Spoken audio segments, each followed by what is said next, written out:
Good morning. How are you? I am having one of those days, you know. But you know what? I'm excited about today's show. And soup's going to make it all better because it always does, right? I grew up loving soup because my mom was a soup lover, and so was my great-grandmother, my Nana, would make the best homemade vegetable soups. And then my mom was known for her chicken noodle soup, still is. And when she cooks big, makes a big batch of it. So whenever I'm feeling blue or under the weather, soup is just the trick, I think. It's just like a hug, a great big hug in a bowl. So I'm always trying to come up with new and different and wonderful soup recipes. And my kids are really into soup, too. I have a big chapter of soups in my cookbook, and I'm just a soup kind of person. You know, some people say, oh, I got to have more than soup for dinner. Well, not me. If it's a really good soup, give me some bread to sop it all up with, and I'm all about great soups. So today's show is all about soup and some salad, too. Two of my, favorite things that can actually be great for lunch or dinner. And I love soup because I make big batches of it, and it freezes really well. So on those days when things are just a little bit too crazy and you can't make dinner, pull some of that soup out of the freezer, throw it in the microwave, and dinner is on. Or pack it for lunches, which I do a lot. All right, so 3 different soups we're going to make today. Black bean, which is yummy. It's a vegetarian soup. It's actually pretty healthy for you, but it doesn't feel like it's real healthy, if you know what I mean. Tastes delicious. Also, we're going to do a soup that's not healthy at all, but it's just amazing. It's Wisconsin beer cheese soup. We have the secret recipe from the American Club in Kohler, and let me tell you, it is amazing. But we're going to start the show off with one of my favorite soups, and I don't make it very often. It's kind of like one of those once-a-year type of soups because it's not real easy to make. It's quite a process. It's my French onion soup, baked French onion soup. So enough talk, I better get to work. So the first thing I'm going to do is I'm going to start melting a stick of butter. And this makes a nice big batch, and as I said, my mom was the kind of gal who soup was like an all-day thing. Boy, that pan was hot, so I don't want to burn that butter, so I'm just going to take that off the heat. Okay, so Anne, my rock star and hero, love you, was the onion chopper extraordinaire because this soup recipe takes a lot of sliced onions. So get ready to cry a little bit. But we found that a mandolin really made life easier. So the soup recipe calls for 5 pounds of yellow onion. Make sure you use the yellow, the sweet onion.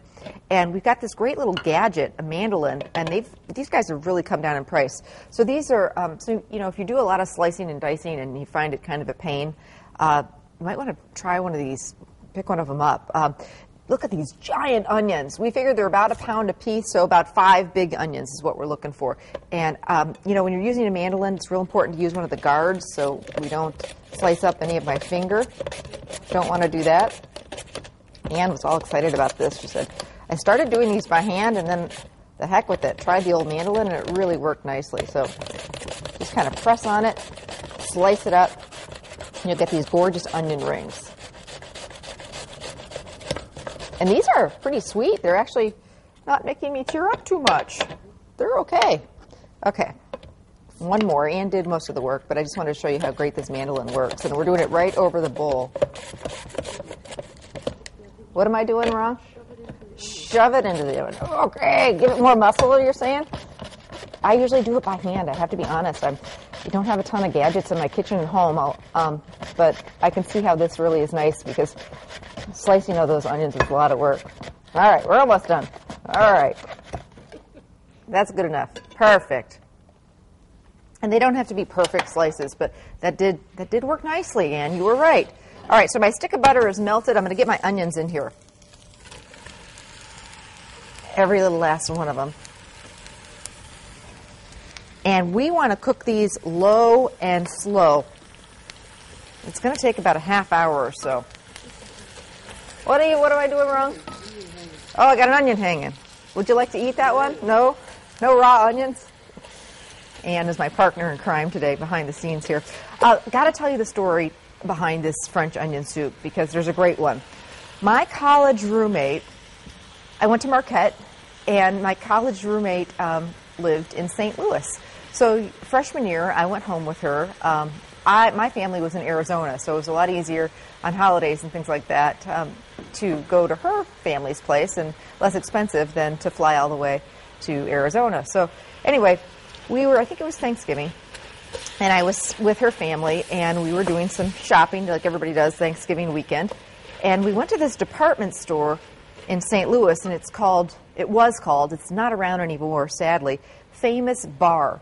Now, do you remember, I'm dating myself, and I know Abby, my producer, is now rolling her eyes. Oh, she's telling one of her stories. I wasn't even born yet. But do you remember when department stores actually had really great places for lunch? Yeah. It was kind of like the whole thing. You'd go shopping, and then you'd have lunch right at the store. And, really reasonable, wonderful lunches. Back in the day. Prangies downtown, exactly, Greg. And I worked at the Boston store in Milwaukee, at Brookfield Square, and they had a wonderful restaurant. I don't know if they still do. But anyway, and these were sit-down restaurants with, waiters and waitresses and all that kind of good stuff. So anyway, this Famous Bar, my roommate says we have to go there for lunch and get their French onion soup. And so I love French onion soup, just like the next person, love it. And I see this line of people. I mean, we're talking huge, serious line. And everyone, you stand in line and you get the French onion soup there this is how it was. People were lined up for it. And it kind of, I remember some sort of maybe like a conveyor belt thing where it was, coming under the broiler and they were toasting the bread, all these bowls. And I just remember taking one bite of it and saying, this is the best darn French onion soup I've ever had. So anybody ever been to Famous Bar in St. Louis? Anybody had that French onion soup? If you have, or you remember that, email me about it, or those great department store restaurants. But anyway, I did a bunch of research, and I kind of came across the old Famous Bar French onion soup recipe.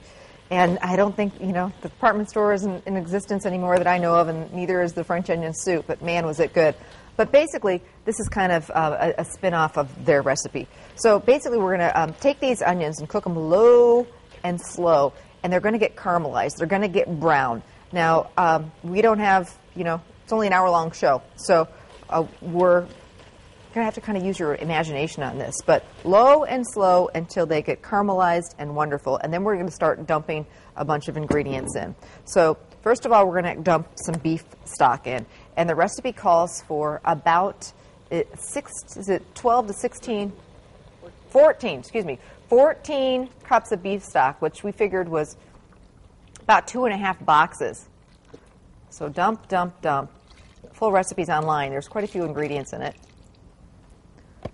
And then you're going to save 2 cups of that beef stock. Now, the French onion soup at this Famous Bar was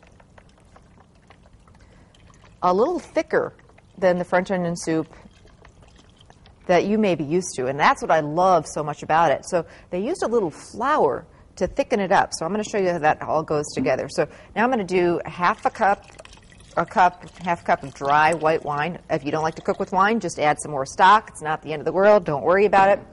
It's all going to be wonderful. Bay leaf goes in there, and some black pepper. So at this point, you're going to let this cook for about an hour. A little bit of salt in here, too. So with soups, all soups, you really have to season as you go. If you try and throw some salt in there at the very end, you're just really going to taste the salt. So that's really important to kind of taste and season as you go. So we're going to let this cook low and slow for about an hour. Go do your laundry. This Sunday is my big soup making day at my house. So that's the day that you'll find me in the kitchen making soup. And so this is a perfect all-day soup recipe to make. So we've got the rest of that beef stock. And I'm going to take that beef stock and I'm going to whisk in the 2 cups of beef stock, 3/4 of a cup of flour. Now, I like to use, when I'm doing things that I worry about, as in I worry about lumps, when I'm doing gravies and things like that, I like to use that flour that's in a canister, that blue canister. It's called Wondra.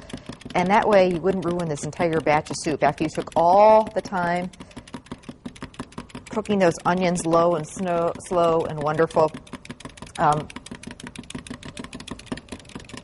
you wouldn't want to pour this in here and then all of a sudden get some lumps. So I'm being cautious.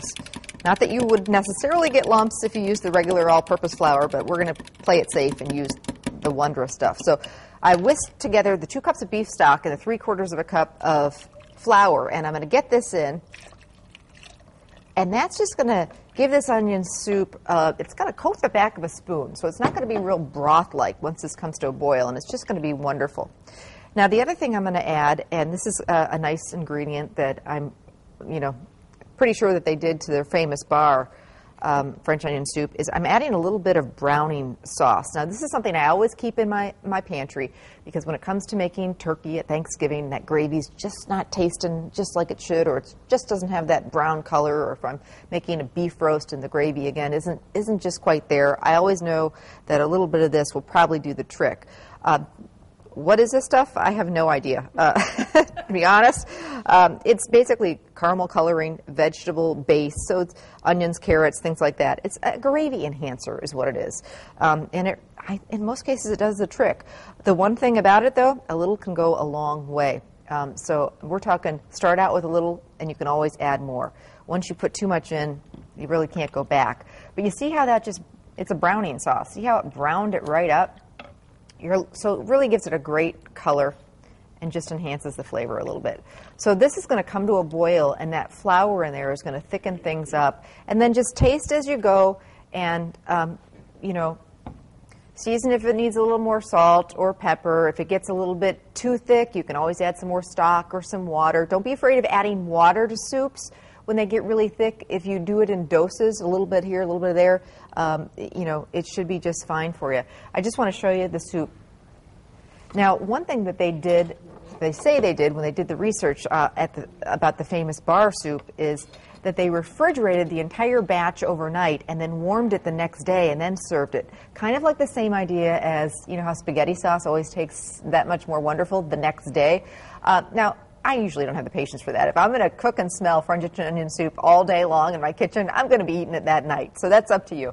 But here it is, and it's been simmering all morning, and driving everybody in the station crazy because it's just amazing. And you see how that flour just thickens it up? You can fish the bay leaf out of there or just avoid ladling it up in the soup. So that's why I really love this soup, because it's just a little bit thicker and richer, and it just brings me back to the day of eating lunch with my college roommate at the department store restaurant. Okay, so ladle that up in there. And then my favorite part about French onion soup is, the soup's great, but it's what's on top. And that's why this makes such a great dinner. If you eat this for lunch, that's the one bad part about it. Don't tend to do as much shopping afterwards. You just kind of want to find a couch. It's hearty and it's filling. So I've got some French bread here. And these are nice big oven-proof crocks. That's really important. So a few slices of French bread right on top. Or one, if you've got, if your bread's big and it fills the space, then that's all you'd need. And then I'm going to do some shredded, or you can do some sliced, Swiss or Gruyere cheese. So the soup is nice and warm. All we need to do is get this under the broiler and melt that cheese so that it stretches for miles and miles.